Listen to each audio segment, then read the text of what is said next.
Okay, here we go, here we go, here we go. Release 1. It took me a long time to get to the point where I could even download the game files. Uh, it was supposed to be ready at 6 a.m. And as usual, Battle State, you know, it's they got a lot of work to do. So it doesn't surprise me, but yeah, it wasn't ready. Their website is toast right now, so if you have PVE, you cannot go in. And you can't go in to reset your PVE account or grab any gift packs that you would have gotten. So I've been watching a couple of Gigabeef streamers. So I've been watching him for a bit. He's been in. He got in really, really early. He was very lucky. But here we go with the setup. It looks to be the standard setup. Picking English. Picking USAC because I prefer the NATO stuff. And to hear my prompts in English rather than Russian. I don't really give a crap about what their face looks like or what their name is. Uh, my nickname is going to be Pain in the Patoot for my channel. So that's been retained from the pre-wipe or pre 1.0 release. So I picked this character for no real reason. Um, I did watch Giga. He got onto Interchange, and they have opened up the map. The one wall that runs along where the fuel tankers is has been removed in some area. He didn't go in. Um, he didn't go into the game to or at air to test it, but they have expanded. So this is how it starts now. This is a new thing. They've added game mode. So right now I'm going to be dumped into a tutorial. You can see in the bottom left the tutorial here. And I'm going to be dumped onto The ground zero. Norvensk region has forever changed the moment it was turned into an open economic zone. I'm going to let this play so you can hear it. Both Norvensk and Tarkov became centers of international partnership.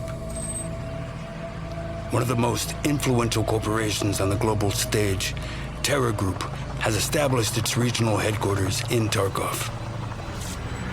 Terra Group scientists promised to bring our world towards the future. Even back then, it was obvious the old world was on its way out. In Tarkov, the corporation was actively acquiring land and absorbed local businesses for the sake of its revolutionary projects. Virtus in Scientia. That's what they used to say. Labs. Terra Group's influence in the city grew rapidly. It wasn't long before they started showing interest in restricted government facilities, a move that couldn't go unnoticed by domestic security agencies. In order to protect their enterprises, Terra Group hired a foreign PMC, United Security. USEC personnel began blocking access to Terra Group's facilities, and even the government authorities no longer had a full picture of what the corporation was doing within Tarkov's borders. Eventually, a team of investigators was sent to the local headquarters to search the building and compile a report. But the USEC operatives refused to let the law officials through and opened fire. After that incident, a new force appeared in the Norvensk region, PMC Bear. Their main mission was to expose and gather evidence of Terra Group's illegal activities around the world. At first, Bear's operations and their clashes with USEC forces were limited and isolated, but the tension escalated quickly. It was too risky to fully involve military forces to maintain order due to the region's special status.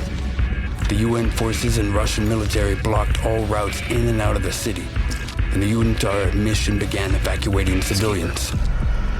But despite the authorities' statements, the situation in Tarkov was no longer under anyone's control.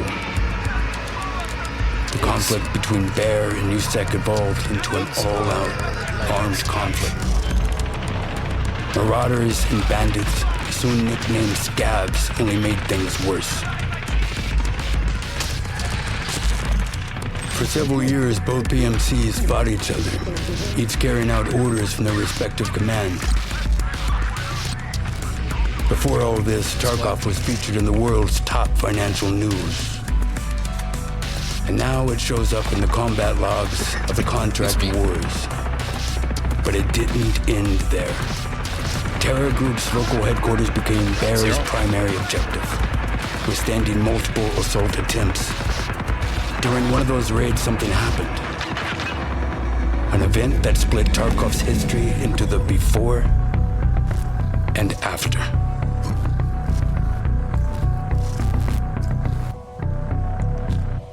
Okay, that was kind of cool. Give you a bit of history about what went on. This will be more or less for the new players coming off Steam or whatever.